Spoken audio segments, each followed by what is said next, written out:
এই এলাকার মানুষের কর্মসংস্থান সবই সবাই করে খাচ্ছে। মানে এটাতে মনে হচ্ছে কি মানে রাজ্যের মুখ্যমন্ত্রী এটা করার পর যা করেছে দীঘার বুকে 15 বছর আগে কিছুই ছিল না।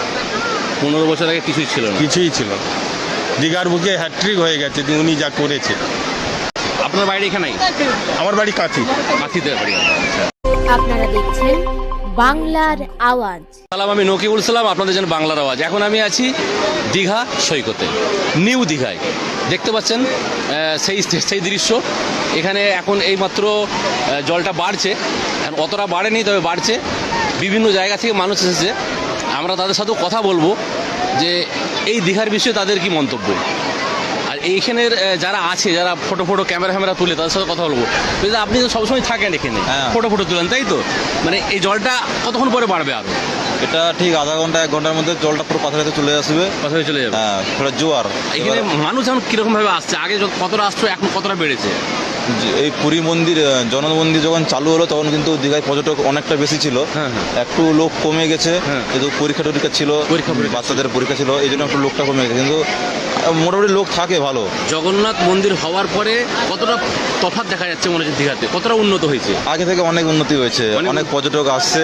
আমরাও খুবই খুশি যে পর্যটক আসুক। আপনারা এই এলাকায় থাকেন, আপনাদের ব্যাপার আছে, মানে এখানে যারা আছে এলাকার আশেপাশের মানুষ, তাদের মানে একটা কর্মসংস্থান একটা বেরিয়েছে জগন্নাথ মন্দির হওয়ার ফলে। হ্যাঁ, অনেক বেকার ছেলেরা তারা কর্ম করে খাচ্ছে, অনেক দোকানদার ব্যবসা করে খাচ্ছে। আপনার নাম? সুজয় কুমার। তো এই জগন্নাথ মন্দির হওয়ার ফলে অনেক কর্মসংস্থান বেরিয়ে গেছে, মানুষ অনেক রকম জিনিস করে। হ্যাঁ, অনেক বাইরে থেকে অনেক। ওল্ড দীঘাতে বেশি ভিড় হয় না নিউ দীঘাতেই বেশি ভিড় হয়? ওল্ড দীঘা থেকে নিউ দীঘাতে বেশি ভিড় হচ্ছে। হ্যাঁ। আর এখানে রাজ্যের মুখ্যমন্ত্রী বলেছিলেন যে হোটেলগুলোতে একটা লিস্ট টাঙাতে। আচ্ছা। মানে কার কত রেট যদি টাঙিয়ে দেওয়া হয় সাধারণ মানুষ সুবিধা হয়, কিন্তু এখন পর্যন্ত হয়নি দেখছি। এটা হয়নি, কিন্তু আগে আনলিমিটেড রেট ছিল। মানে ধরো 500 টাকার রুম 700 তোমার 1500-2000 টাকা নিচ্ছে। আচ্ছা। আবার 1,500 টাকার রুম নিচ্ছে 3,000-4,000 টাকা নিচ্ছে। এখন সেটা নাই। এখন কিন্তু সেটা নেই, এখন হয়তো লিমিট হয়ে গেছে। আচ্ছা। এখন যেরকম রুম ভাড়া থাকে সেরকমই 800,000 এরকম। যেমন আপনি শুনলেন, আমরা দুটো জিনিস জিজ্ঞেস করলাম এখানে দীঘায় আসার কারণ হচ্ছে দুটো ইস্যুর উপরে। প্রথম ইস্যু হলো আগের দীঘা আর এখনের দীঘা কতটা তফাৎ। উনি বললেন উনি এলাকায় থাকেন, ফটোগ্রাফার, সকলের ফটো তোলেন। এই এলাকার মানুষ বললেন আগের তুলনায় জগন্নাথ মন্দির হয়ে যাওয়ার পর এখানকার মানুষের কর্মসংস্থান বেড়েছে, অনেকটাই বেড়েছে, পর্যটকের সংখ্যাও বেড়েছে। আর দ্বিতীয় কথা হলো যে রাজ্যের মুখ্যমন্ত্রী বলেছিলেন যে এই হোটেলে বিভিন্ন রকম ধাঁধলি হয়। 500 টাকা যেমন উনি বললেন, আগে যেমন 500 টাকা হোটেল বলতো 1000, কেউ বলতো 1500, 2000। এখন কিন্তু সেটা নাই। যদিও চাটকাট হোটেলের বাইরে টাঙায়নি, কিন্তু লিমিট আছে, যেটা একটা নির্দিষ্ট লিমিট করা আছে, তার বাইরে কিন্তু নেই। আমরা বেশি হোটেলে রুখেছি, তো দেখলাম একদম এক চান্সে এক রেট, আর কোনো সেরকম বেশি নয়। তো এটাতে বোঝা যাচ্ছে যে দীঘার আগের পরিস্থিতি থেকে এখন পরিস্থিতি অনেক ভালো। আর জগন্নাথ মন্দির হওয়ার ফলে এখানকার বর্মসংস্থান বেড়েছে, এখানে পর্যটক বেড়েছে। আর এই দীঘা একটা অন্য রূপে, অন্য মাত্রায় এসে পৌঁছে গেছে, যেটা হচ্ছে আমাদের বাংলার গর্ব বলা যায়।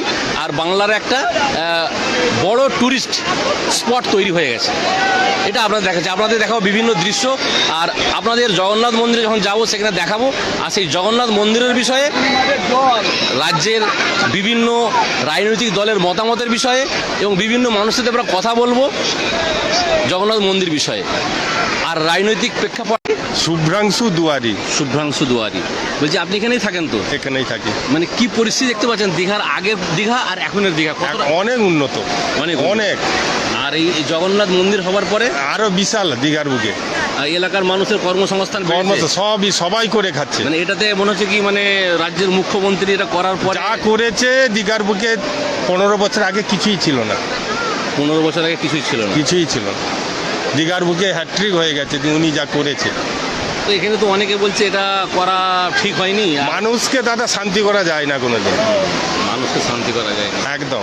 মানে আগের যে আপনাদের রোজের ইনকাম যেটা হতো, এখানে এটা হওয়ার পরে একটু মানে আমাদের লাইনটা আলাদা, কিন্তু এমনি মানুষ জনসাধারণ এখানে স্থানীয় যারা করে খাচ্ছে যথেষ্ট করে খাচ্ছে। আপনার বাড়ি এখানেই? আমার বাড়ি কাঁথিতে বাড়ি। তো তো আমরা এখানে শেষ করছি, পরবর্তী আপনাদের ভিডিও দেখাবো বাংলার আওয়াজের দর্শকদের। ভালো থাকুন, সুস্থ থাকুন, বাংলার আওয়াজ দেখতে থাকুন। আমি নকিবুল সালাম, আমার সাথে ক্যামেরাম্যান শেখ জহিরুদ্দিন।